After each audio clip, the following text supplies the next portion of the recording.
자, 안녕하세요. 북소형 카페 여러분. 자, 오늘은 저번 시간에 이어가지고 4.19 혁명 관련된 내용을 진행을 하겠습니다. 자, 그러면 심화 강의 교재에 관련된 내용 한번 펴볼게요. 자, 여기 보면 이제 4.19 혁명 내용이 있는데요. 4.19 혁명 자체는 그렇게 시험 문제는 안 나와요. 나올 만한 한데, 아마 이제 인고 수준에서는 좀 약간 널리 알려진 사건이니까 안 되는 것 같아. 그래서 인고 기출 풀어보시면 알겠지만, 어, 이게 너무 상식적이거나 너무 알려진 사건도 있죠. 그럴 경우에는 좀 안 되는 경우가 있어요. 몇 가지 이제 그 한국사는요. 예. 그래갖고 이 부분은 좀 약간 나오지만 일단 또 어떻게 될지 모르니까 이제 한번 볼게요.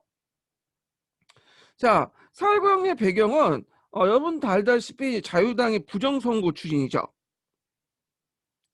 그래서 이때 이제 4대 대통령 선거를 하는데 이제 민주당의 조병호 후보가 이제 들어왔어요. 근데 이 조병호 후보가 지병이 있었어. 그래서 미국에 갔다가 그 미국에서 이제 수술 받는 도중에 죽게 돼요. 그래서 대통령 후보는 이승만 당일 후보가 됐고요. 당연히 이승만이 이제 그 당선이 되겠죠. 얘는 당선 확정이 되는 거고. 이제 문제는 이승만이 그 당시 고령의 나이였어요. 언제 죽을지 몰라. 그래갖고 그 전에 이제 발췌견 당시에 요번에도 시험 문제 나왔지만 이승만이 죽을 경우에 대통령이 유급 시에는 그 다음에 부통령이 되는 걸로 이렇게 조조를 해놨죠. 자, 근데 이제 문제는 부통령이 이제 예전에 장면이었잖아요. 근데 만약에 그 대통령이 죽을 경우에 그 잘못한 민주당 쪽에 이제 이번에 부통령 되면 민주당 쪽에 이렇게 장면 쪽으로 이렇게 넘어갈 수가 있어. 대권이. 그러니까 이제 안 되겠다. 그러면 반드시 이번에는 그 자유당 부통령 후보였던 이기붕을 당선을 시켜야 되겠다. 그런 생각을 하게 된 거죠. 그래서 이기붕이 이제 부통령을 당선시키려고 어떻게든 노력을 하려고 했는데, 근데 문제는 이기붕이 그렇게 인기가 없었다는 거예요. 예. 그래가지고 그러면 장면한테 밀리니까 그러면 어떻게 하겠어요? 부정선거라도 해서 해야 되겠다. 해서 각가지 부정선거를 저지르게 되죠. 이게 3.15 부정선거인데 부정선거 내용은 이제 그 밑에 있어요. 그 민주당이 이제 폭로한 그 3.15 그 선거 지시 비밀 지형 보면 뭐 사전 투표제, 3인조, 9인조 공개 투표, 왕장 부대 활용. 이거는 깡패, 정치 깡패를 뭐냐면 동원하는 거죠. 야당 참관인 추천 이런 것들 등등 있는데 뭐 이런 것도 이제 뭐 알고 있으니까 넘어갈게요. 자, 그 다음에 경제적인 원인이 있는데, 뭐 정치를 개판쳐도 경제가 잘 나가면 그렇게 뭐 이런 것들이 나타나지 않겠죠. 그냥 쭉 참고 있겠죠. 근데 경제조차도 그렇게 안 좋아.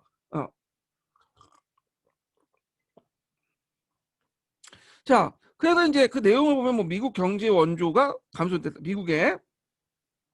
그래서 요 당시 미국이 이제 뭐냐면 미공법에 의해서 어, 무상경 그 원조를 내줬죠. 근데 이제 요때부터 이제 58년인가요? 56년인가 58년부터는 무상 원조가 아니라 유상 차강으로 바꿔요. 예, 그냥 더 이상 이제 공짜로 안 해주겠다. 그러다 보니까 이제 미국의 원조를 받아가지고 그 번성했던 300산업 있죠.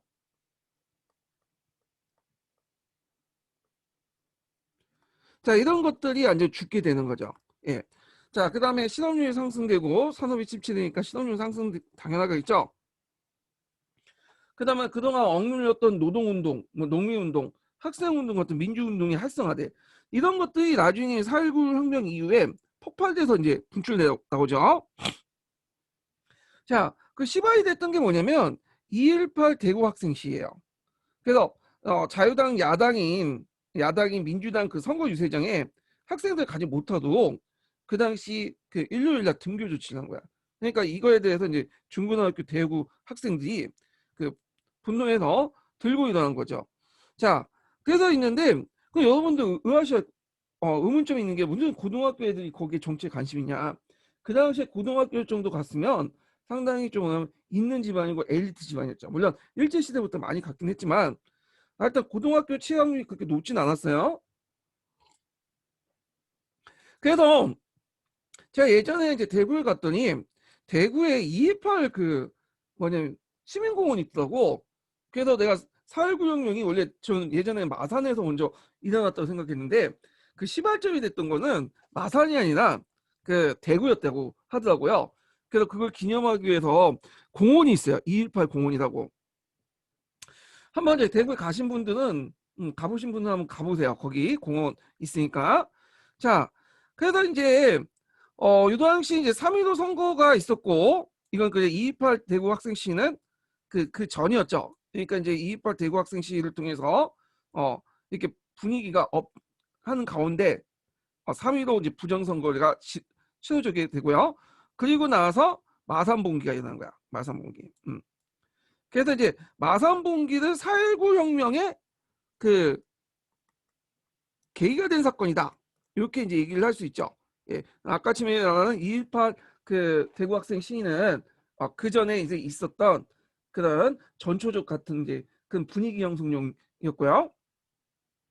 자, 그래서 이제 여러분들 답을 쓸 때 뭐 3.15 선거에 뭐 어떤 그 4.19 이제 4.19 그 계기했던 봉기 쓰시오 하면 마산 봉기 쓰는 게 나아요. 왜냐면 아까 얘기한 2.18 대구 학생 시위는 뭐 어떤 그 전초적인 어떤 역할을 했지만 아직까지는 이제 뭐냐면 그 전까지니까 그런 걸 말할 수 없고 마산 봉기가 4.19 혁명의 계기가 됐던 사건이죠. 자, 이때는 3.15 선거에서 강권과 근권을 동원해 갖고 부정선거가 많아지죠. 자, 그러니까 이제 이 마산에서 봉기가 일어나. 예. 그래갖고 지금 마산은 창원에 포함되어 있죠. 그때 그 오늘날은 중학교 3학년인가 고등학교 1학년 정도 되는 어린 그 학생이 그 시위하는 도중에 죽게 되죠. 근데 이 경찰이 그걸 이제 뭐 체육대회 맞아서 죽었는데 이걸 마산 앞바다에 이제 뭐냐면 버려요. 근데 이제 이 시체가 나중에 떠올라게 되죠. 근데 때마치 거기 그 기자가 그걸 촬영을 한 거야. 그래갖고 이제 여기에서 이제 본 그 뭐냐면 그 마산 시민들이 또 대대적인 시위를 하게 되고 그리고 이것이 전국 확산이 돼요. 사진 한 장이 상당히 뭐냐면 중요한 이제 계기가 됐던 건데 자 그래서 이제 요 내용들 좀 기억을 해두시면 되고요. 그러면 이승만 정부가 어떤 제 조치를 취했냐? 마산봉기가 일어나고 또 제2차 마산봉기 일어나서 또 확산되니까 이때 이승만 대통령 좀 생각이 아니랬죠. 이거는 공산당의 어떤 성동에 의해서 그 성동을 받은 일부 시민들이 가격한 시민들이 일어난 거다. 거기에 공산당 성전에 속지 마라. 뭐 이런 식으로 얘기를 한 거겠죠. 근데 말이 이제 안 맞는 거죠.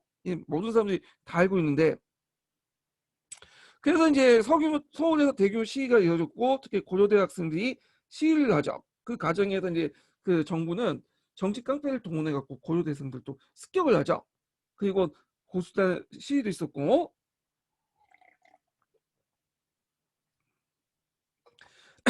그 다음에 이승만은 그 당시 이제 이렇게 막 시위가 확산되니까 군대를 동원해 가지고 이 시위군 중을 진압을 하려고 했어요. 근데 그 당시에 이제 그 군인들은 뒤에 이제 군인들 정치 군인과 달리 상당히 중립적인 어떤 자세를 지켰어. 그래서 군대를 동원했긴 했지만 어 그냥 치안 안전, 치안 확보 정도의 선에서 끝났고 그 정도 이제 시위 자체를 방해하진 않았어요. 자, 그러니까 이제 시위대가 또 경무대까지 이렇게 그 가니까 그때 이제 뭐 경찰이 동원돼 갖고 시위대 발표를 하죠. 자, 그 상태가 이제 완전히 끝까지 간 거야. 결국엔 이승만이 끝까지 버텨보려고 하다가 이 미국이 이제 와가지고 미국 입장 올 때는 이승만이 더 이상 필요가 없게 된 거야. 가만히 놔두면 이 온고지 그 노인들 그들 놔두면 큰일 나겠다. 잘못하면 사회주의 정권이 등장할 수 있겠다. 그런 위기감이 느껴갖고 미국 대사가서 이승만한테 하야를 요청해요. 그러니까 더 이상 안 되겠다 해갖고 미국 이승만이 국민이 원한다면 하야하겠다 해서 하야선을 하고 그 부인과 함께 하와이로 이제 갔죠. 그래서 4.19 혁명이 이제 뭐냐면 성공을 했다는 거. 그래서 4.19 혁명의 의의는 뭐 이런 거 나오진 않겠지만 학생과 시민 합세해서 독재 정권을 타던 민주주의 혁명이다. 그러니까 우리나라에서 시민들이 힘을 합쳐갖고 대통령을 못하는 사건이죠. 그 조선시대 때 반정하고 비슷하다고 보시면 돼요. 그래서 우리나라는 항상 그 강조하죠. 명분. 명분이 맞지 않으면 이게 상당히 중요하죠.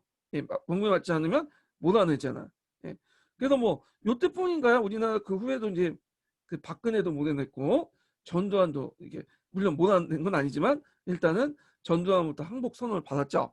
자, 그래서 요 의 이제 좀 기억을 해두시고요. 그 다음에 이제 그 뒤에 보면 이제 한국사 능력검증 시험 볼게요. 자, 다음은 1956년에 정 부통령 선거에 나온 각 정당의 구다. 1950년 6년경이면 제3차 대통령 선거죠. 근데요. 그때 이제 구호를 보면 각 가와 다에서 정당에 대한 설명 옳지 않은 것은 자 여기에서 못 살겠다 가보자. 이거는 이제 누굴까요? 예. 그래서 이제 신익현이라는 사람이죠. 그, 그 도중에 이제 유세하다 죽은 민주당 쪽 그 후보였고요. 그 다음에 이제 그 갈아봤자 벌 수 없다. 구간이 명간이다. 이거는 이제 이승만의 자유당. 이승만 얼굴 나오죠. 그 다음에 이제 이것저것 다 그 보았다. 혁신밖에 살 게 없다. 혁신계. 그러니까 조봉암이 진보당이죠. 자, 그러면 여기 옳지 않은 걸 보니까 자, 가 정당의 대통령의 후보는 선거 직전에 갑작스럽게 사망하였다. 예. 신익현은 갑작스럽게 사망했죠. 예. 이게 그래도 이승만은 상당히 운이 좋은 것 같아. 이런 측면에서 보면. 싸워보기 전에 죽었잖아요. 예. 이 사람은 원래 익산, 그러니까 그 익산에 갔다가 익산역에서 거기서 그 죽은 걸로 알고 있어요, 제가. 그래서 그때 뭐 비내리는 호난성인가? 그걸 이제 모티브로 해갖고 음악을 만들었다고 하는데, 자, 그 다음에 나의 대통령 후보는 4.4.5 개혁으로 출마할 수 있었다. 예, 맞죠? 자, 그 다음에 다의 대통령 그 후보는 평화통일을 주장해서 약 30% 득표했죠. 혁신계 이제 주요 내용이 평화통일론이야. 예. 그러니까 지금은 당연한 거지만 그 당시에는 상당히 이승만의 심기를 건드렸던 거죠. 이승만이 항상 주장했던 게 뭐야? 북진통일론. 자, 그 다음에 다정당 대통령 후보는 선거 이후에 진보당 사건에 연루되어 사형되었다. 맞죠? 그 다음에 나정당과 다정당은 본래 같은 당이었으나 입장 차이로 뭐냐면 그 차이로 분단되었다. 나정당은 아까 제 이승만이고 다정당은 진보당인데 같은 정당은 아니에요. 혁신계하고 이승만하고는 그 뭐냐면 서로 다른 길을 걸었죠. 예. 그래서 혁신 정당의 연원은 따지고 나면 그 밑에 좌우합작 운동을 추진했던 사람들이라고 보시면 돼요. 예. 근데 다만 이제 그 나정당하고 다정당이 아니라 가정당이라고 보시면 돼요. 가정당. 가정당. 그래서 원래 그 민주당이 그 구파 쪽의 사람들이 예전에는 이제 자유당 쪽은 아니지만 그다음에 한민당 계열이었죠. 그래서 한민당 계열이었다가 나중에 이승만 팽당한 다음에 이승만이 자유당을 만들었잖아요. 예. 그래서 뭐 그 굳이 그렇게 해석하자면 물론 자유당과 한민당은 같은 당은 아니지만 굳이 그렇게 이제 계보를 따지면 그렇게 해석할 수 있을 정도. 예, 이렇게 보시면 될 것 같아요. 자, 그래서 하여튼 답은 이제 5번이다라는 거죠. 자, 그러면 이제 사회부 혁명 이후에 등장한 정권은 어떤 정권이냐? 이때 이제 이승만이 그 하야하고 다시 3.15 부정선거를 무효하고 재선거를 실시하는데 우리가 알다시피 장면이 그때 당장 등장한 건 아니고요. 그때 장면 정권이 이제 등장한 거는 3.15 부정선거를 무효하고 재선거 한 후에 이제 등장하고 그 가도기 때 잠깐 이제 뭐냐면 정부가 비슷했죠. 그래서 이제 등장한 게 허정의 가도정부야. 자, 가도정부는 그 어떤 하나의 정부 체계가 다른 체계로 넘어갈 때 임시로 조직한 정부를 얘기를 해요. 그래갖고 이제 허정이 중심이 돼갖고 가도정부가 만들어졌다. 그때 이제 그 장면 정권이 나중에 이공화국이 탄생되는 어떤 여러 가지 헌법 같은 것들을 만들게 되죠. 법률이나.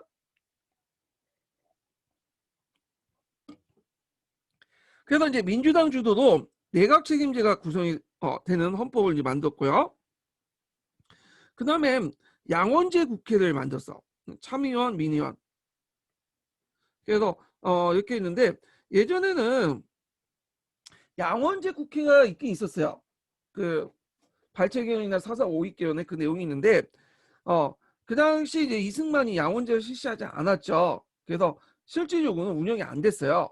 예, 근데 이제 요번에는 그 20화국 때는 양원제 국회가 만들어졌다. 이렇게 좀 기억을 해주시면 돼요. 참의원은 상원 정도에 해당하는 거고 민의원은 하원 정도에 해당을 하겠죠. 그 다음에 이제 지방자치제가 이제 왜곡이 됐잖아요. 원래 만료는 지방자치지만 실제 이제 이승만 때 계약을 해가지고 지명직이었죠. 그래서 지방자치제 단체장 같은 경우에는 이제 중앙에서 지원을 해갖고 지명을 해갖고 임명을 했는데 이걸 다시 이제 선거로 뽑는 걸로 뭐냐면 하게 되죠. 결국에는 선거에서 치구 총선거라고 했는데 민주당이 압승을 해갖고 이제 그 정권을 장악했고요.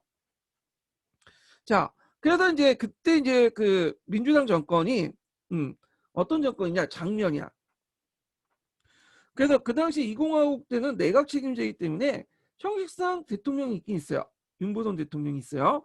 근데 실질적 권력은 총리가 가지고 있어. 그래서 장면이 이제 민주당 정권을 이끌었다. 그래서 이 내용들 기억을 해두시고요. 참고 그 당시에 그 대통령은 직선제가 아니라 국회에서 뽑는 간선제였어요. 간선제. 자, 그럼 장면 내각 정권, 장면 정권을 좀 볼게요. 자, 장면 정권은 일단은 기본적으로 이들은 보수적인 거예요. 보수적인. 우리가 이제 그 이승만 정권을 뒤엎고 등장했으니까 약간 진보적이라고 생각을 했지만 그게 아니라 되게 우리나라 야당 세력들은 진보적인 색깔이 없어요. 그래서 되게 보수적이었다. 반공을 내걸고 그래서 우리 지금 민주당도 뭐 어떤 분은 이게 진보라고 얘기하는데 엄밀하게 이 사람들 진보 아니에요. 예. 다만 그 미통당보다는 이번에 국민의힘을 바꿨죠. 상대적으로 좀 더 생각이 좀 좌쪽으로 기울여진 사람이야. 예. 그렇지만 기본적으로 이들도 민주당의 혈통이기 때문에 보수적인 생각이에요. 그러니까 그 서구의 눈길을 보면 서구의 기준을 보면 진보가 아니죠. 중도한 우파 정도 이렇게 보시면 돼요. 그리고 이들이 자체적인 어떤 능력이 있었고 권력을 장악한 건 아니죠. 이승만의 부정부패 때문에 어부지리로 정권을 장악했어. 그러니까 실제 이들은 정권을 잡아본 적이 없어요. 그러니까 정책을 어떤 집행을 해갖고 추진할 수 있는 능력이 검증된 상태에서 집권한 건 아니고 그 뭐냐 어부지리로 집권했기 때문에 여기 그들의 그 정권 내용들 정책 내용 보면 왔다 갔다 해. 상당히 무능력하게 이제 보일 수가 있어요. 이 사람들이. 거기에다가 민주당 안에 신파와 구파 간에 어떤 대립투쟁이 있었어. 이거는 민주당이 이제 만들어질 때부터 있었는데 원래 민주당의 그 전신이 자유당 계통이라고 했죠. 아니, 자유당이 아니라 한민당 계통이라고 했죠. 한민당 애들이 자유당을 만들어지고 나서 팽배하고 나서 이들이 이제 여러 또 야당 세력들을 결합을 시켜갖고 만든 게 민주당이야. 그러니까 한민당 계열은 구파 세력이고 그 외에 한민당 외의 사람들은 신파 계열이야. 그래서 그들 간에 또 그 안에서 대립이 있었어. 그러다가 이제 구파가 분당해갖고 신민당이 창당이 되죠. 그래갖고 그 당시 신파 계였던 장면 내각, 민주당 내각이죠. 민주당이 권력 기반이 상당히 약하대. 참고로 그 당시 윤보선 대통령은 구파 계열이에요. 예, 이렇게 이제 뭐냐면 권력이 나눠져 있었다. 이렇게 기억을 해주시면 될 것 같아요. 그 다음에 이승만 정부 때 억눌렸던 이 민주화 움직임이 일어나게 돼요. 그 학원 민주화 운동. 학원 민주화 운동은 이제 보통 그 80년대는 대학교를 얘기하고 있지만 이때는 이제 주로 학교 전반적인 중고등학교, 대학교 이렇게 얘기를 할 수 있고요. 그 다음에 노동조합이 조직이 되고 청년운동, 그 다음에 이때 이제 우리가 정교조합 비슷한 교원노조 운동도 있었어요. 그 다음에 유족회란 것들이 결성이 되는데, 이 유족회란 뭐냐면 6.25 전쟁 때 전쟁 학살로 거창 양민 학살 같이 그 학살로 해서 억울하게 죽은 사람도 있어요. 정부에 의해서, 군이나 경찰에 의해서 억울하게 죽은 사람들을 뭐냐면 신원해달라, 명예회복도 해주고, 그 다음에 그 배상금 받아달라고 요구한 그런 것들 조직을 했어. 그리고 이제 전쟁학살 책임자도 처벌하는 등등 요구를 했고, 이 유족회가 결성이 됐다. 근데 이 유족회는 그 밑에도 그 적혀있지만 5.16 군사정변 이후에 특수범죄 처벌에 관한 특별법에 의해서 공산주의자로 매도해요. 이게 유명한 그 유족회 사건이야. 그래서 그 유족회 사건으로 해서 많은 사람이 또 빨갱이로 몰려가지고 상당히 큰 고생을 겪었다, 이렇게 보시면 돼요. 자, 그 다음에 또 그 장면 정권이 이 개혁 의지가 되게 미약했어. 왜냐면 얘네들이 이제 보수주의자고 상당히 반공주의자고 그런 사람들이 많기 때문에 그런 것 같은데, 부정선거에 대해서 상당히 처벌이 소극적이었고요. 예, 얘네들 이제 보면, 그래서 앞에는 3.15 부정선거에 대해서 분명히 처벌해야 되잖아. 근데 그거에 대해서 뭐냐면 처벌을 하지 않았어. 그래갖고 이제 요 내용들이 나중에 이제 뭐냐면 그 문제가 되는데, 대표적인 게 뭐냐면 그 당시 그 부정선거 관련 한 명을 이제 재판을 했어요. 관련자들 잡아가지고. 근데 요 사람 중에 일부만 처벌받고 나머지는 거의 증거 불충분으로 다 풀어줬죠. 그래서 무죄를 받거나 제가 자기가 저지른 죄가에 비해서 경감을 받은 거야. 그러니까 이에 이제 격분 학생들이 항의를 했고요. 그래갖고 이제 이 항의에 못 밀어갖고 밀려가지고 장면 정권에서 결국에는 그 관련자를 처벌할 수 있는 특별법을 또 만들어요. 예. 그래갖고 이제 소급 적용한다고 특별법을 만든데, 그래서 이제 처벌한 사람을 또 처벌하려고 했는데 그게 또 안 돼요. 예. 이렇게 해가지고 결국에는 나중에 5.16 군사 쿠데타가 일어나서 그때 이제 군사 정권이 그 당시 뭐냐면 민심을 얻으려고 3.15 부정선거와 관련자들을 그 깡패들 잡아가지고 뭐냐면 처벌했죠. 자, 뭐 이렇게 이제 그 내용들 파악을 해두시고, 그 다음에 이제 민주화 요구에 대해서 제도 받아들이지 않고 억압을 했다는 거. 특히 이제 남북 협상의 소극적 입장인데, 요게 예전에 시험원이 나왔죠. 그 혁신계 운동과 관련돼서 장면 정권의 장면 정권의 통일 그 방안은 없다고 보시면 돼요. 여기 보면 유엔 감시 아래 남북한 총선거 유연 통일 이렇게 주장하지만 그 내용은 이승만 정권 때 외교적으로 이렇게 대외적으로 했던 거야. 이승만 정권은 안은 북진 통일을 했지만 또 국제 관계에서는 그렇게 요구할 수 없으니까 유엔 감시 아래 뭐 총선 선거를 하자, 그런 것들을 이제 주장을 했는데 이런 걸 그대로 받아들여 갖고 그냥 한 거야. 그러니까 장명 정권 자체에 통일 정권은 없었다고 보시면 돼요. 그런데 이제 그 2차 공화국 2차 공화국 2차 공 2차 공화국 때는 그 당시 혁신 세력들과 학생들이 통일 논의가 있었어요. 뒤에 얘기하겠지만 그것을 절대 수용하지 않았어, 이 사람들은. 예. 자, 뭐 이렇게 있다가 그 내용도 좀 기억을 해두시고, 그러면 장면 정권에서 아예 그냥 손 놓고 있었냐, 아무것도 안 했냐, 그런 거 아니죠. 여러 정책은 했긴 했어요. 제대로 되진 않았지만. 자, 일단은 경제 중립화를 노력을 하려고 했고, 사법제도의 중립화, 그 다음에 이제 신문 발행 허가제, 그 이승만 정부 때 마련했던 것을 뭐냐 폐지시켜서 언론 활성을 시도했고요. 그 다음에 교원 노동조합이나 기자 노동조합 같은 걸 허용했죠. 예. 그 다음에 특히 장면 정권이 눈여볼 게 뭐냐면 경제 건설이야. 그래서 장면 정권도 그 당시에 못 먹고 못 살았던 시대니까 어떻게든 경제를 활성화시키려고 했어요. 이거는 박정희 정권도 마찬가지지만 장명 정권 때도 마찬가지예요. 그래서 우리가 박정희 정권 하면 경제 우선주의를 내세우잖아요. 근데 이게 박정희 정권만 주장했던 게 아니에요. 그 전에 장명 정권도 경제 우선주의, 제일주의를 내세웠어요. 그래갖고 경제에 초점을 맞춰갖고 뭐냐면 그 여러 가지 그 경제 계획을 뭐냐면 마련했죠. 그래서 이제 전국적인 국토개발 사업을 착수하기 위해서 국토건설당 운동을 했어요. 국토건설당 운동이 뭐냐면 그 당시 대학 교육을 받은 엘리트 계층들을 이제 모집을 해갖고 이들에게 여러 가지 뭐 농업과 뭐 산업과 등등등을 이제 알려주는 거야. 그리고 이들이 그걸 이제 받고 밑으로 내려가서 지방에 내려가서 전국 각지에 가서 국토 개발을 선도하는 거죠. 예. 그래서 이런 그 국토 건설당 운동을 했다. 그리고 이걸 바탕으로 해서 장기 경제 개발을 마련했죠. 그래서 3개년 경제 발전 계획을 했다. 이게 3개년이 아니라 5개년이에요. 예. 그래서 이 경제 개발 계획은 요거는 그 당시 이제 신흥 국가들이 이제 주로 많이 했던 거예요. 그 미국이 그 당시 이제 경제 개발 계획 같은 걸 만들어 놓고 신흥 그 독립국도 있죠. 이 신흥 독립국들에게 이 경제 개발을 배우도 가도록 했어요.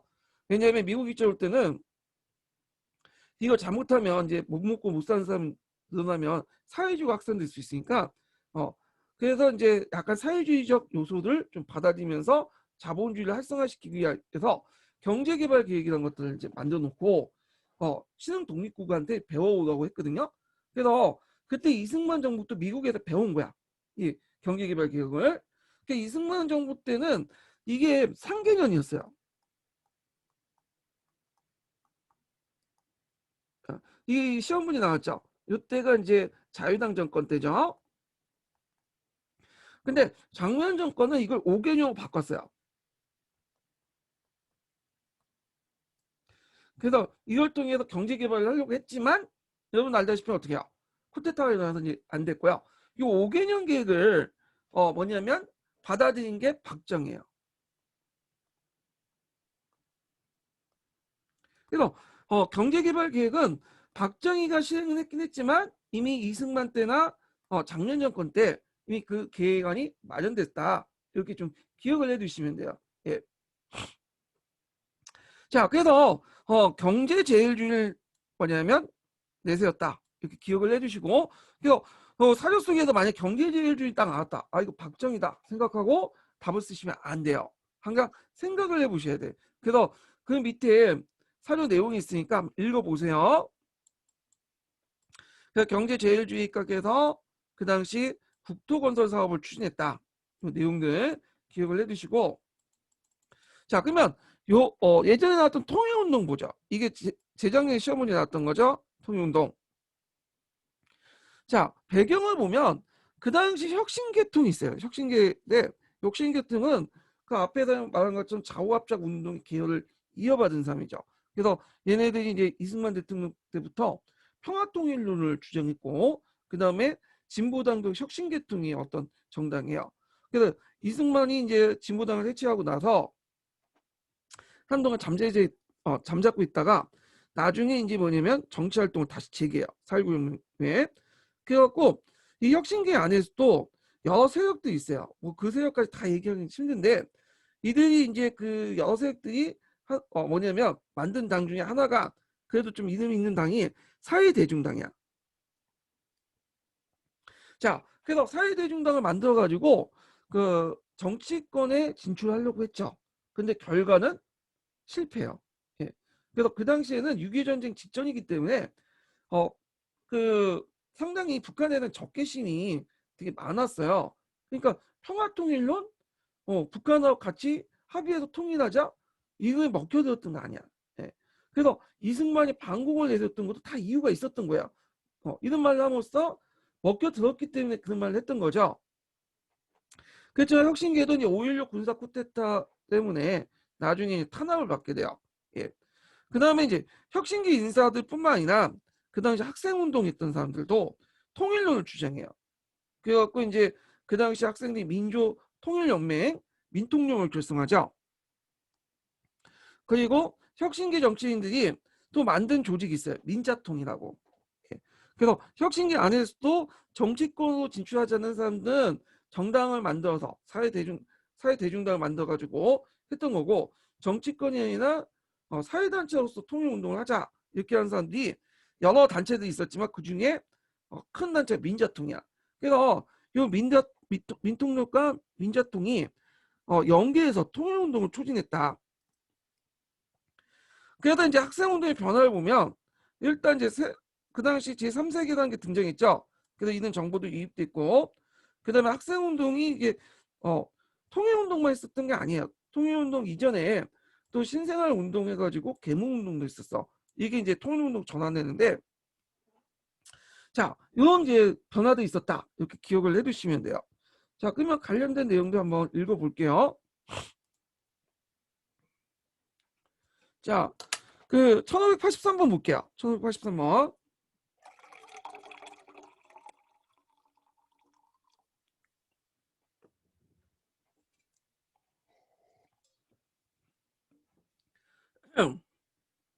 아, 1582번을 읽어볼게요. 자, 4.19 혁명 이후에 그 자유로운 공간이 보장되면서 자유당 정부에서 활동하지 못했던 다양한 사회계층의 움직임이 활발해졌다. 가장 먼저 활동이 시작된 것은 혁신세력이죠. 이들은 사회대중당을 조직하고, 참고로 이들이 사회대중당만 조직한 게 아니야. 여러 정당도 조직을 했는데 그 중에 그래도 좀 유명한 사회대중당이야. 자, 그렇지만 아까 이제 총선에 참여했다고 했죠. 국민들의 지지를 받지 못했어요. 아직까지는 그들의 주장이 먹혀들 사회적 분위기 아니었어. 예. 그다음 학생운동을 좀 볼게요. 자, 여러 대학교의 학생들이 결성한 민족통일전국학생연맹, 그러니까 주 민통령이죠. 총선에 패배한 혁신계 정치인들이 조직한 민주자주통일중앙협의회 민자통 이 연합해서 통일운동을 추진해서 그 요번에 시험 문제 나온 판문점 남북 학생 계획이 시도했다. 근데 여기에서 이제 좀 사실관계를 짚고 넘어가면 그 민자통 계열의 사람들은 앞에 사회대중당 계열의 사람들하고 좀 계열이 달라요. 예. 제가 예전에 기출문제 분석을 해놓은 게 있어. 그 밑에 관련된 논문들이 있거든요. 그거 한번 참조를 해주시고, 그 같은 혁신 계열이지만 다른 계열 쪽의 사람들이야. 그쪽은 민자통은 뭐 중요한 건 아닌데, 자, 1584번을 보면요. 학생들은 도시와 농촌에서 계몽운동을 전개하였으며 새로운 시대 정신을 확립하고자 했다. 서울에서 진행되었던 외제품 사용 반대 운동은 사회적 커다란 반항을 불러일으켰고, 그다음에 학교 내에서 어용고수의 퇴진들이 둘러싼 갈등 등이 있었다. 그러니까 이제 통일운동 전에 이미 학생운동은 그런 여러 활동들, 아까 지금 언급했던 신생활 운동이라든지 그다음에 뭐 계몽활동 등등을 그 학내 문제 해결 관련돼서 운동을 하고 있었고요. 그리고 이게 이런 그 결집된 역량을 바탕으로 해서 나중에 통일운동으로 전환을 했다. 여기 있죠. 1585번. 1960년대 말부터 통일운동 방향으로 선회했다. 그래서 이제 여기 민족통일전국학생연맹 민통령 그 준비대 결의문이고, 이것도 한번 읽어보세요. 이때 이제 그때 결의문에서 남북 학생회담을 뭐냐면 주장을 했는데, 이때 얘네들이 주장했던 장소가 어디냐? 판문점이었어. 판문점. 그래갖고 이제 요 내용들 기억을 해두시고, 요게 이제 기출에 나왔던 거죠. 그러면 이 통일운동의 전개 과정을 볼게요. 자, 평화통일을 지향을 했고 중립화 통일론. 그러니까 이제 기본적으로 평화통일론이지만 그 안에 이제 60년대 혁신계에선 중립화 통일론, 남북협상론이 대두됐어요. 그래서 어떤 분은 그 60년대 혁신계 주장 내용 중에 평화통일론을 쓰면 안 되겠냐? 예, 이렇게 이제 얘기하시는 분이 있는데 그건 좀 안 맞는 것 같아요. 왜냐하면 평화통일론은 이미 혁신계들이 모토야. 1950년대부터 뭐냐면 주장했던 거야. 그 진보당 그 사람도 그렇고. 근데 지금 지문이 물어보는 거는 혁신계 주장을 쓰라는 것만 물어본 게 아니죠. 그 단서에 그 이승만 정권이 물러나고 장면 정권 때 그때 혁신계 주장을 싸고 한 거잖아. 그러니까 평화통일론 쓰면 안 돼요. 제 생각에는 중립화 통일론과 남북협상 있어야 돼. 왜냐 60년 초반에 이런 주장들 했거든요. 혁신계 세워가면서 그 외에 여러 주장도 있긴 있지만 그 대표적인 게 중립화 통일론과 평화협상론이니까 요게 아마 예전에 기출 답안일 거야 아마. 그러니까 그때 이제 우리가 흔히 듣던 이제 지금 자주, 민주, 평화 이런 원칙들이 대두됐다. 그래갖고 이제 이런 내용들 기억을 해두시면 되고요. 자, 그 자주라는 것은 외세 간섭 없이 그 자체적으로 하는 거고 평화통일론이고요. 이게 민족 대신에 민주라는 말이 들어갔던 게 좀 약간 눈길이 끄는데, 자, 하여튼 이런 원칙들이 대두됐다는 거. 그 다음에 아까 얘기한 남북 학생회담 있죠. 예. 그래갖고 이제 그 한일 통일 촉진 걸기도 했는데 그때 이제 시험 문제도 많이 나오는 수능에 많이 나오는 이런 말 있죠. 가자 남으로 아니 가자 북으로 오다 남으로. 예. 이 말들은 이제 구호를 내세웠던 거야. 그 한국인들의 더워가지고 좀 쓸게요. 그 한국 문제는 한국인 손으로 자주와 관련됐죠. 소련에 속지 말고 미국에 믿지 말자. 이런 구호를 내세웠다. 자, 그리고 이제 그 이렇게 있고요. 그리고 이제 그 당시 다양한 통일론 내용들, 중립화 통일론, 남북 협상론, 그다음에 남북 통일론 등등 있는데 요게 기출 문제 나왔다는 거 기억을 해두시고 여기에서 이제 볼게 중립화 통일론 부분만 한번 읽어볼게요. 읽을 필요 없겠네. 제가 얘기할게요. 거기 간단하게 적혀 있는데 중립화 통일론은 한반도 중립화를 통해서 그 뭐냐면 통일을 이루는 방안을 이제 중립화 통일론이라고 해요. 자, 그런데 이런 혁신계의 주장들은 그 당시 이제 그 정치적으로는 7.19 총선거에서 참패한 후에 분열됐었고 거기에다 이제 5.16 군사 쿠데타가 일어나면서 대규모 탄압을 받게 돼요. 예. 그래갖고 요 내용도 좀 기억하고 당시 그러면 일반민들 입장 때는 이 혁신계들이나 학생들이 주장하는 어떤 평화통일론이니 남북협상론이 중립화통일론이 지지를 받았을까요? 절대 지지를 안 받았어. 아까 얘기했지만 그 당시에 지금은 당연한 소리지만 그 당시의 분위기로는 전혀 씨알도 먹히지 않았던 거죠. 예. 그리고 오히려 국민들은 일반 국민들 입장에서는 얘네들이 빨갱이의 선동에 넘어가서 그 남한을 북한에 팔아넘기려고 한다. 그렇게 이제 부담감을 조성했던 거고 이런 것들이 나중에 5.16 군사 쿠데타의 명분이 됐던 거예요. 그래서 5.16 군사 쿠데타의 명분 중에 제일 중요한 게 뭐예요? 반공이죠. 반공을 북시도한다. 괜히 나왔던 게 아니에요. 다 시대적 발견을 깔고 나왔던 거죠. 근데 제 생각도 약간 시대의 분위기나 어떤 객관적인 인식을 잘 못한 것 같아. 어, 그래서 뭐 남북협상론, 중립화, 통일론은 말이 좋죠. 근데 북한이 그 당시 그걸 받아들일 리가 없죠. 김씨 왕조인데 얘네들이 통일하겠어요? 예. 혁신계세력들은 이제 이어받은 이런 이제 NR 계통이나 뒤에 학생운동 중에 그 다음에 이제 뭐 진보적 이렇게 자칭 진보라고 하는 북한에 대해서 너무 항상적인 판타지를 갖고 있는 것 같아. 예. 그래서 오히려 제 생각에는 북침통일이 훨씬 더 현실성이 있을 것 같아요. 처일 정책 같은 것들이. 예. 근데 뭐 그런 말을 했다면 좀 약간 위험하죠. 예, 많은 비판을 받을 수 있는데 그렇다고 해서 제가 뭐 그 보수적인 사람들 뭐 지지해주고 그런 건 아니고요.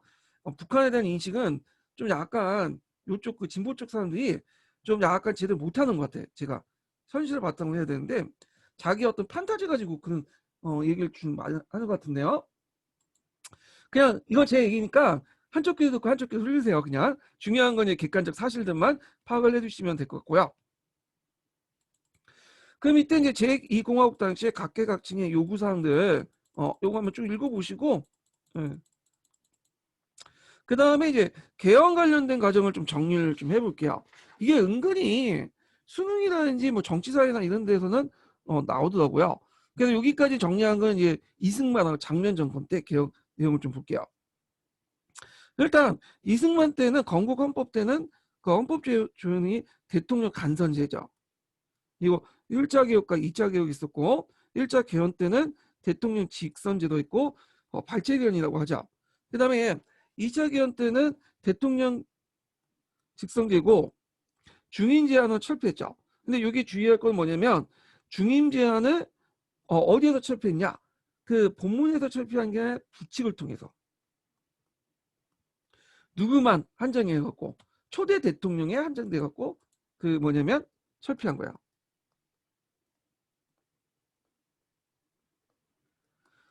거기 헌법 내용 보면 중임을 제한한다고 돼 있어요. 근데 불칙에 단 예의 조항을 줘서 초대 대통령은 제외시킨다.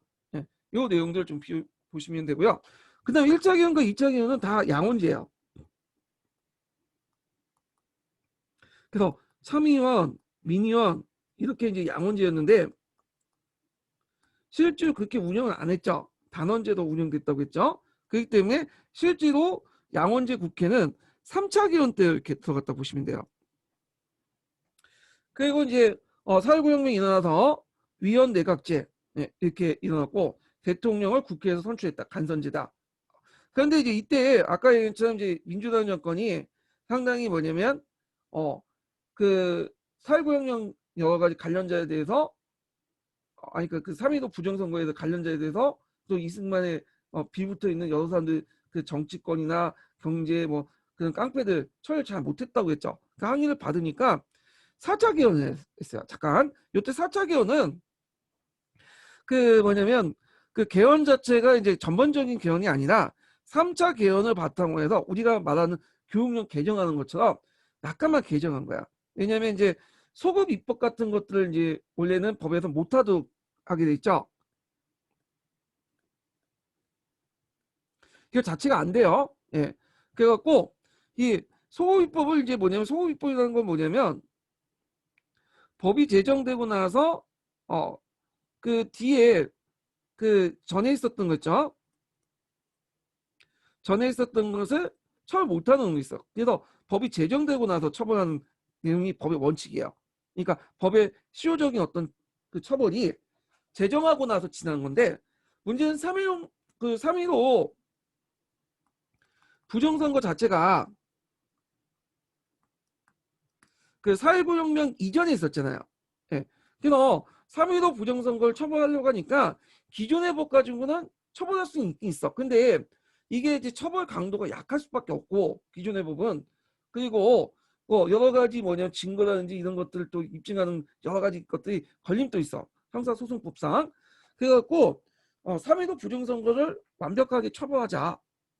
그래가지고 이런 것들을 이제 뭐냐면 법을 다시 개정해서 기존의 법을 강화시키고 거기고 뭐 증거가 약간 모자라도 처벌할 수 있도록 법을 만든 거야. 특별법을 만든 거야. 근데 이런 것들은 헌법 정신에 소급 입법 정신에 금지를 소급 입법 금지했으니까 뭐냐면 이건 안 맞죠. 그러니까 4차 개헌을 해서 헌법에 기본적으로 소급 입법은 금지하지만 예외적으로 3.15 부정선거만 뭐냐면 처벌할 수 있도록 관련법을 만들어 갖고 그래서 소급 입법 할 수 있도록 특별법 만든 거야. 그래서 특별법이라는 걸 만들기 위해서 4차 개헌을 한 거야. 이해되시겠죠? 그래서 소급 특별법을 만들어 가지고 3.15 부정선거를 처벌해야 되는데 법만 만들어 놓고는 개헌해 놓고 그 관련된 법을 만들어 놓고는 제대로 처벌하지 못하고 곧바로 뭐가 넘었죠? 5.16 군사 쿠데타 일어난 거죠. 그래서 요 4차 개헌은 3차 개헌의 개정판이고 헌법의 소급 입법 원칙을 뭐냐면 인정하면서도 예외적으로 그 3.15 부정선거만 소급특별법 해갖고 만들 수 있도록 해놓고 소급 입법해갖고 강력하게 처벌하려고 했다. 이렇게 기억을 해주시면 될 것 같아요. 예. 자, 그 다음에 이제 넘어가서 상공하고 넘어가죠. 상공하고. 자, 상공학 전에 뭐가 있었죠? 5.16 군사 정변이 있었죠. 이 교과서에서는 5.16 군사 정변이라고 돼 있어요. 왜냐하면 이것도 이제 여러 가지 말들이 많죠. 어떤 사람은 좀 보수적인 사람들은 이거는 혁명이다. 그리고 그런데 이제 좀 약간 진보적이거나 박정희 싫어하는 사람들은 이건 쿠데타다. 객관적으로 분류되지 않냐. 그래서 그 가치 중립적인 군사 정변이나 말 써요. 예, 정면. 교과서에서는 군사 정면인데 저는 엄밀히 말하면 쿠데타가 뭐야? 이거 쿠데타지 뭐 정면이야. 혁명도 아니고 쿠데타야, 쿠데타. 예. 그러니까 집권하는 과정에서 정통성이 없는 거예요. 정통성이. 예. 그러니까 후에 이제 박정희 경제 개발 잘했다 그거는 나중에 얘기고요. 그거는. 예. 저도 박정희가 경제 개발을 잘한다는 건 인정해요. 근데 경제 개발 잘했다고 해가지고 그 사람이 쿠데타한 것이 혁명이라고 말한 거는 좀 잘못된 거예요. 사실 판단이 안 되는 거예요. 그는. 예. 그래서 군사 정변이라고 하지만 전 쿠데타라고 얘기할게요. 어떤 분들은 항의하신 분도 있겠지만 일단 제 생각 그래요.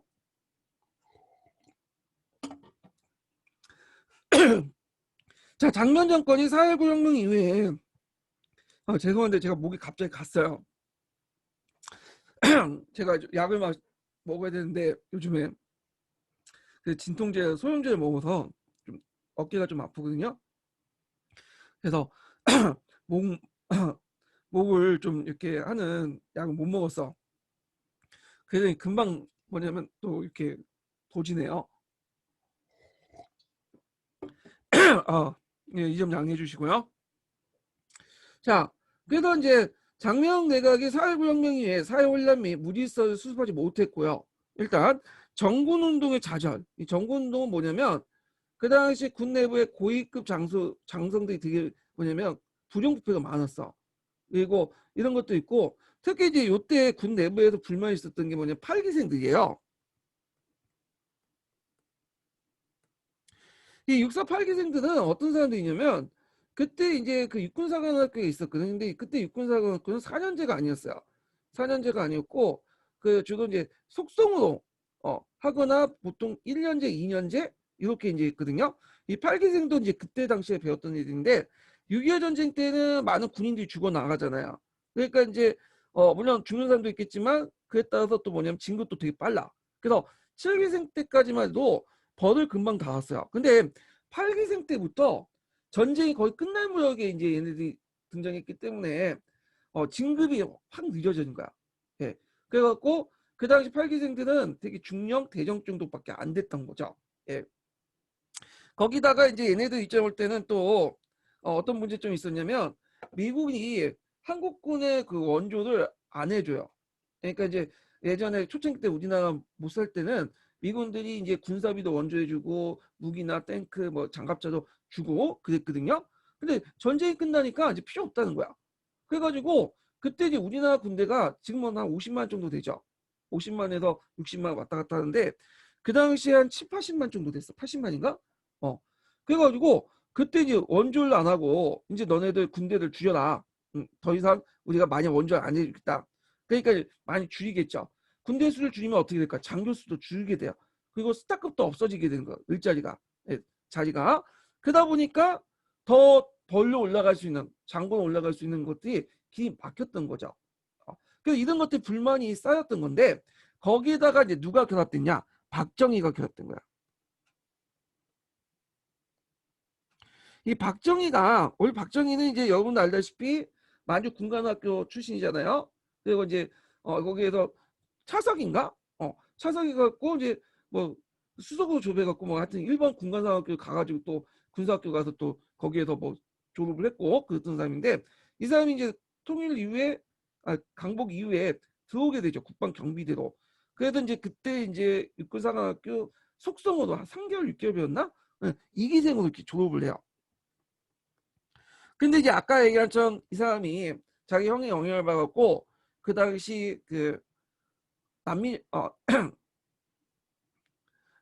그 남로당 세력으로 들어가게 되고요. 그리고 여순 순천 반란 사건 때 그 뭐냐면 이 사람이 이제 빨갱이 짓을 했다고 이제 밝혀지게 되죠.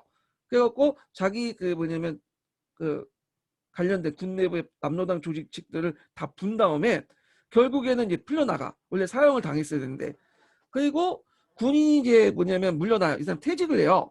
예, 그래가지고 이제 군무원으로 이제 일을 하게 되는데 6.25 전쟁이 일어났어. 6.25 전쟁이. 6.25 전쟁이 나니까 박정희가 어떻게 했어요? 그 이 사람이 6.25 전쟁이니까 서울에 있었거든요. 그래서 한강 다리가 이제 끊어지고 내려가지 못한 거야.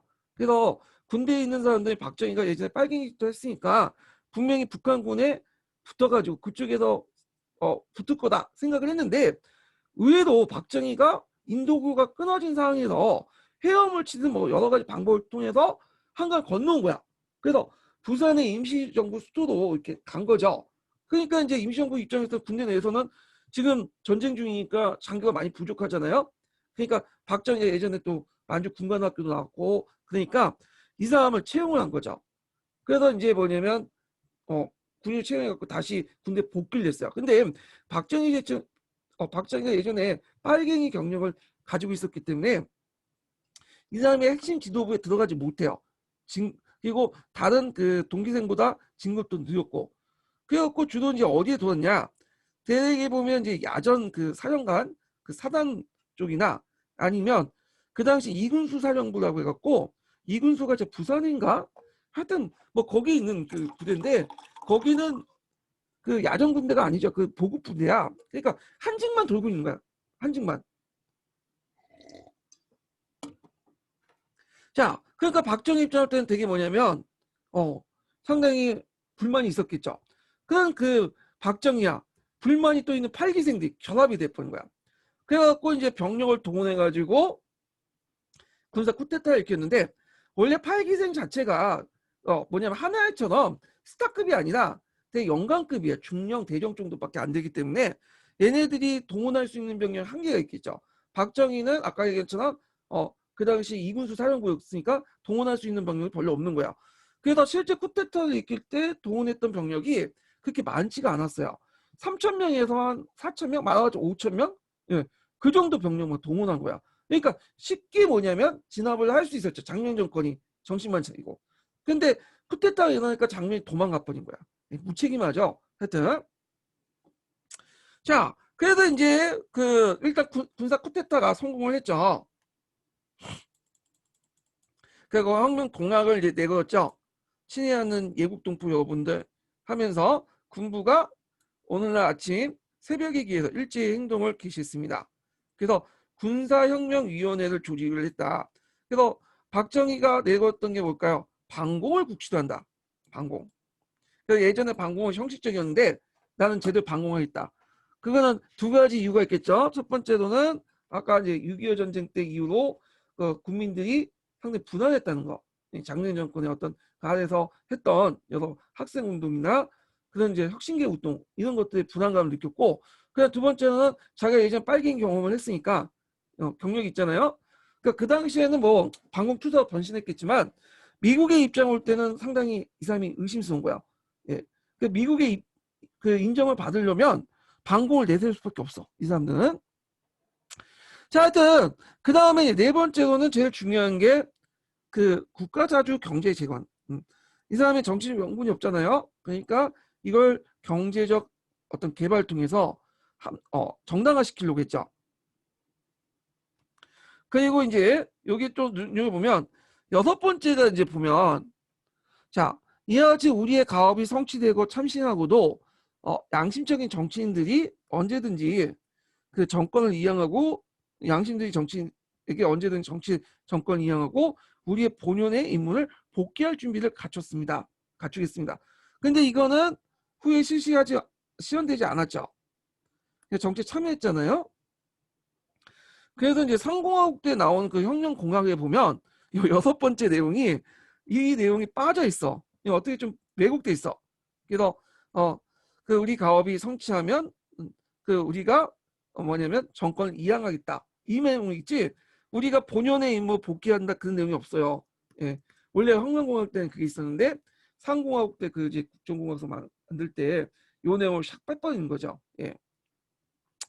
자, 그러면 내용을 볼게요. 예전에 박정희 군정과 관련돼서 한번 예전에 시험문이 나왔거든요. 그래서 여기 좀 보면 요거 하기 전에 서포트 인증번호 좀 알려줄게요. 제가 이거 계속 까먹어. 강의하다가 까먹는데, 자, 서포트즈 인증 첫 번째 서포트즈 인증번호는 55번이에요.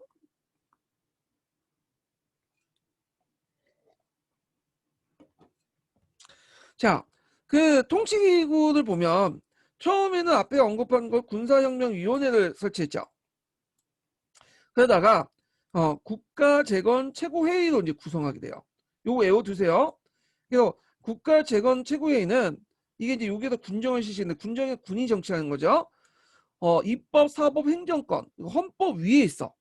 그러니까 초헌법적인 최고 통치기구예요. 자, 그래서 이제 정책이나 그 다음에 그 경제 정책 내용들 보면 요거에 예전에 시험 문제 나왔어요. 2번 정도 나왔어. 예.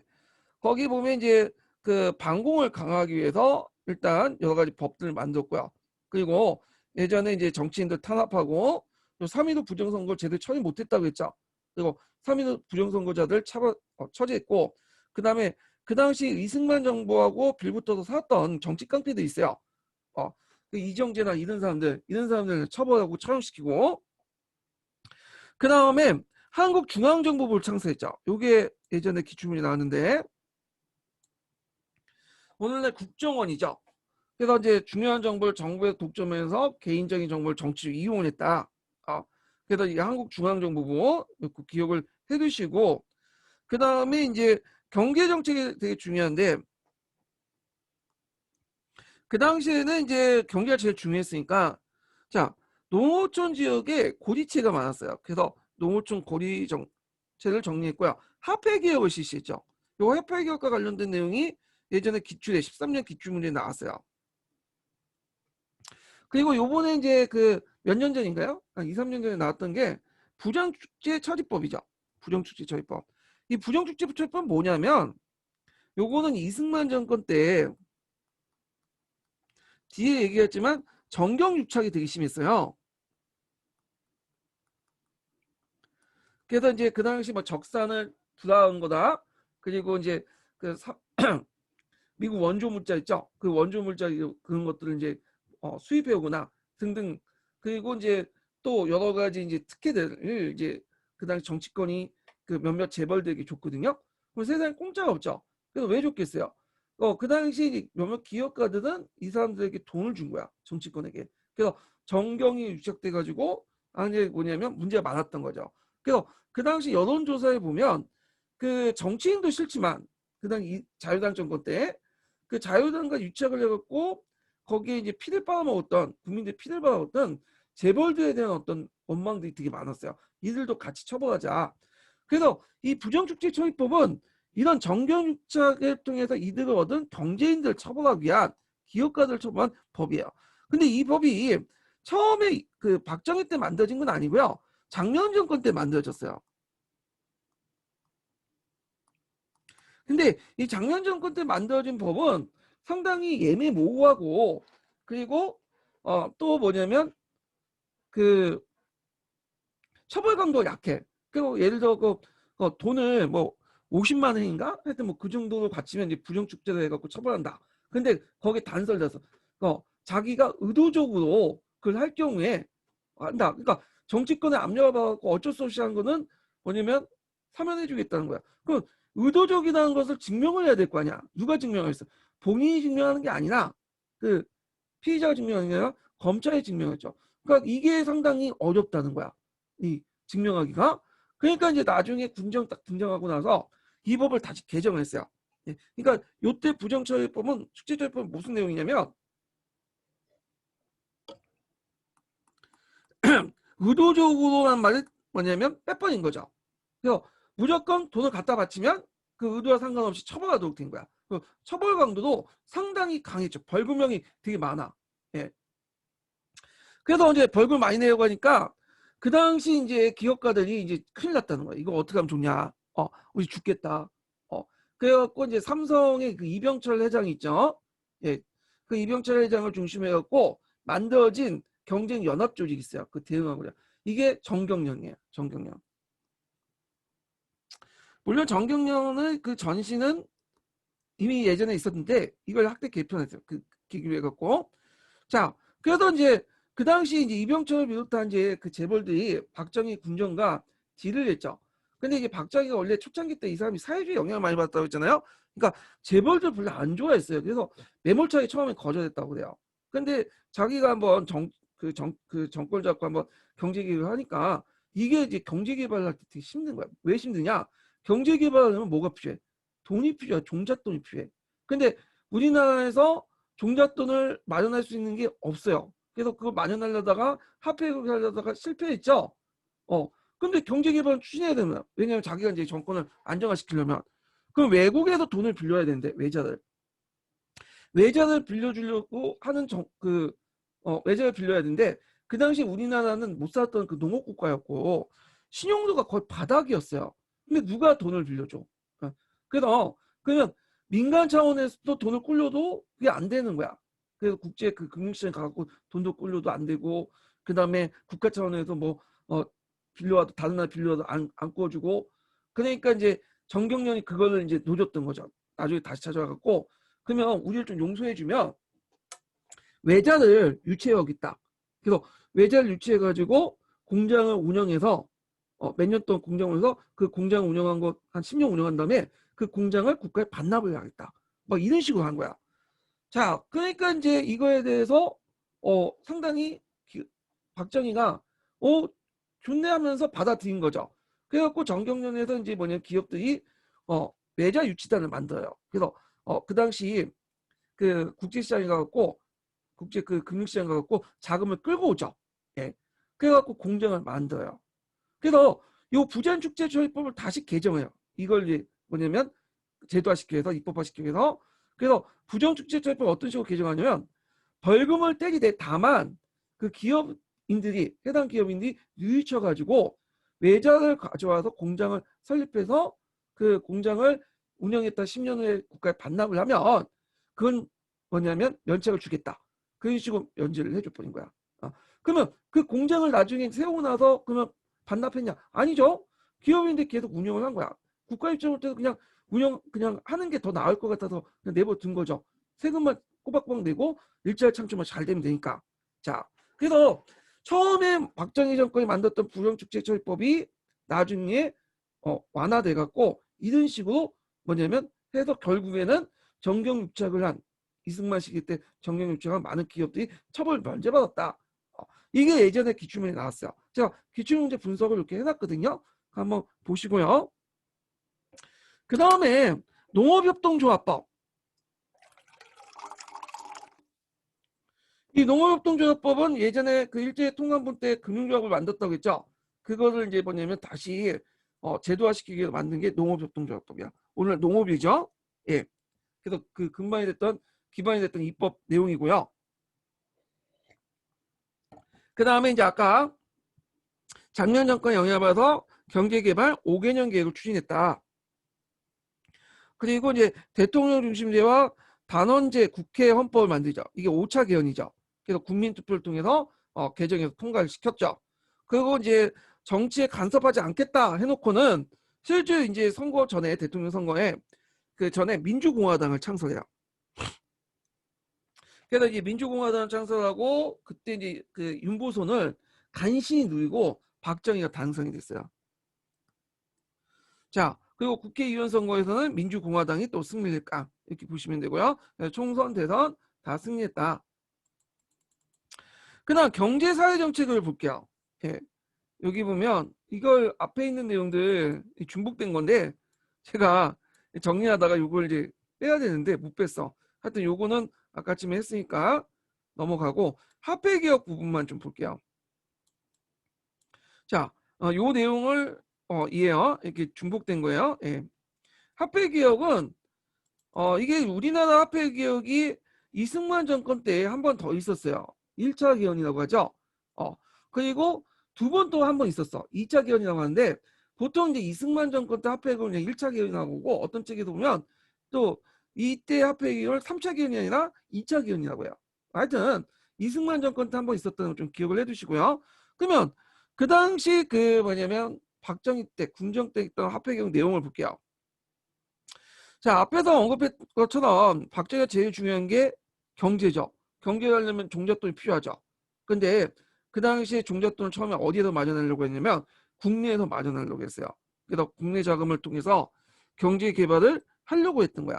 그럼 어떤 식으로 이제 했냐? 이걸 화폐 개혁을 이제 할 때 이용을 했는데 화폐 단위를 10분의 1로 평가절해요. 예, 그래서 그 예를 들어서 예전에는 100한이라고 했죠. 단위가 이걸 10원으로 계칭한 거야. 가치를 전환시켜.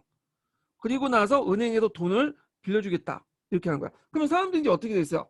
그 당시 이제 자기가 가지고 있는 헌금을 은행에 가서 돈을 빌려주잖아요. 근데 어떤 식으로 교환하잖아요. 환전하잖아요. 그럼 어떤 식으로 환전을 하냐면, 자, 100칸을 10원으로 이렇게 주는 게 아니라, 100칸을 원래 10원을 줘야 되는데 7원만 줘. 그러면 3원은 뭐냐? 3원은 강제로 저축을 하게 돼요. 강제 적금을 들게 해.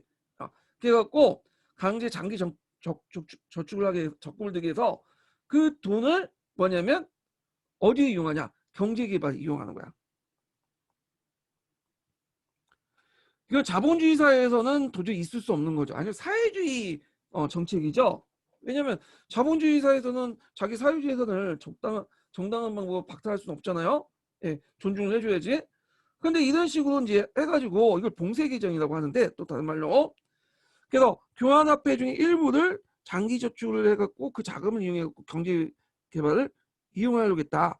그런데 이제 여러 가지 문제점이 있는 거야. 어떤 문제점이 있느냐?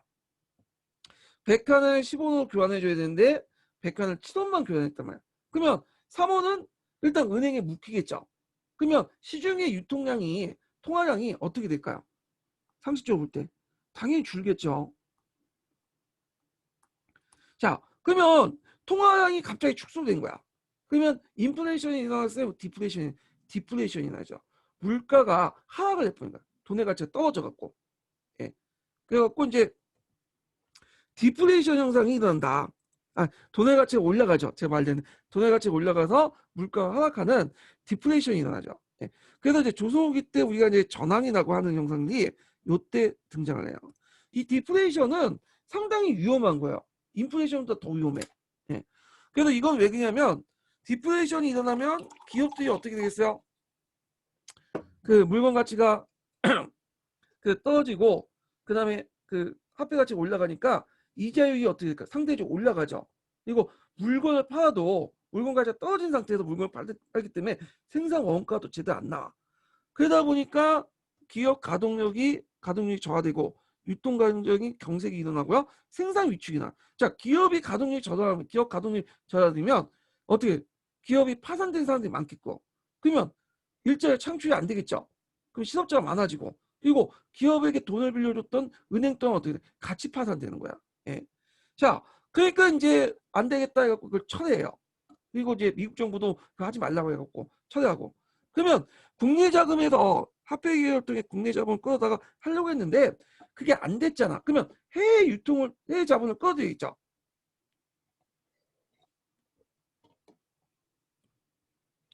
그 외환을 끌어들이려고 했다. 그러면 외환을 끌어들이는 방법이 두 가지예요. 하나가 뭐냐면 민간 금융시장에서 끌어들이는 방법도 있고 그 다음에 국가가 공식적으로 다른 나라에 뭐냐면 뭘 빌려와요? 차관을 빌려오는 거죠. 차관. 자, 차관이라든지 뭐 원조라든지 지원을 받아야 돼. 국가 차원에서. 예. 민간 금융시장에서는 우리나라에서는 아까 얘기한 것처럼 이게 빌려주지 않죠. 그러니까 이제 누가 기업이 와가지고 끌고 온 거야. 국채 발행이 힘드니까. 그 다음에 차관이나 뭐 원조나 지원은 어떤 식으로 여기 한일 국교화와 월남 파병으로 이렇게 한 거죠. 예. 그래서 이런 식으로 해갖고 종잣돈을 마련해갖고 경제개발을 추진했다. 그런 것도 좀 기억을 해두시면 되고 그리고 이 경제개발하는 추진 중에서 처음에는 반재벌적인 박정희 정권이 점점 친재벌 쪽으로 넘어가고 이승만 정권이 했던 정경유착이 그대로 또 박정희 정권 때 재생산되는 거야. 또 나타나는 거죠. 그래서 이제 이런 것들이 이제 계속 연결돼 가지고 결국에는 최순실 사건이 터진 거 아니에요? 예. 그래서 그 부정축제 소유법을 제가 정리를 했어요. 그래서 이승만 정권 때 불법 정치 자금을 제공한 기업가를 처벌 목적으로 작년 정권 때 제정한 건데 군정 때 강화됐고요. 처음에는 벌가금을 부과한 강력한 것이었지만 나중에 군정 때 처음에 제정한 걸 얘기한 거예요. 나중에는 재벌들이 외자 도입을 조건으로 완화시켰다. 요 외자 도입 후 공장 건설하고 정부에 납부하는 방식으로. 그래서 이제 이 가정의 정경련이 탄생될 수 있는 배경이었다. 그때 최순실 게이트가 이제 그 말들이 많을 텐데 아마 그걸 이제 염두에 두고 문제를 낸 것 같아. 자, 그래서 이제 이 내용들 기억을 해두시고요. 자, 그 다음에 앞에 언급한 것처럼 총선 대선하기 전에 민주공화당을 만들었다고 했죠. 그러면 일단 공화당을 만들고 정치 조직을 만들면 뭐가 필요해? 정치 자금이 필요해. 예. 자, 그래갖고 여러 가지 사건들을 일으켰는데 그 중에 이제 정치 자금을 마련하는 과정에 그 당시 이제 공화당 그 군정에서 중앙정부를 동원했어요. 그래서 공화당이 정치 자금을 이제 확보하려고 했고 그때 이제 무슨 사건이 나냐? 그 군정 시기 때 세나라 자동차 사건, 빠찡코 사건, 증권 파동, 워커힐 사건 등이 났어요. 이걸 이제 4대 사건이라고 하는 4대 위협 사건이라고 하는데 요거는 이제 군정 기간 동안 중앙정부가 공화당 정치 자금을 확보하기 위해서 일어날 때 가정에서 나타난 사건들이에요. 그래서 요거 그 자체 하나는 물어보지는 않겠지만 왜 이 사건이 일어났냐 물어볼 수 있어. 왜냐 한국 근현대사 교과서에 나와 있어요. 그 사건 자체가. 그래서 자세한 내용은 제가 그 밑에 개별적인 사건들 내용을 다 적어놨거든요. 그거 한번 읽어보시고 이것도 그냥 목적, 배경 이 정도만 기억을 해두시면 될 것 같아요. 그리고 이제 3분 폭리 사건이 있어. 그래서 이제 밀가루, 석탄, 시멘트 같은 3분 기업들 이런 것들이 가격 조작과 세금 폭탄을 해서 폭리를 묵인한 대가로 공화당 정권이 정치 자금을 챙긴 사건이 있거든요. 이런 것도 이제 뭐냐면 공화당의 정치 자금을 마련하기 위해서 그런 사건들이 일어났고 이런 사건들은 군정 시대 때 일어났다. 이 기억을 해두시면 돼요. 자, 그럼 제3공화국을 보죠. 요거 이제 넘어가기 전에 좀 이제 쉬었다가 이제 진행을 하겠습니다.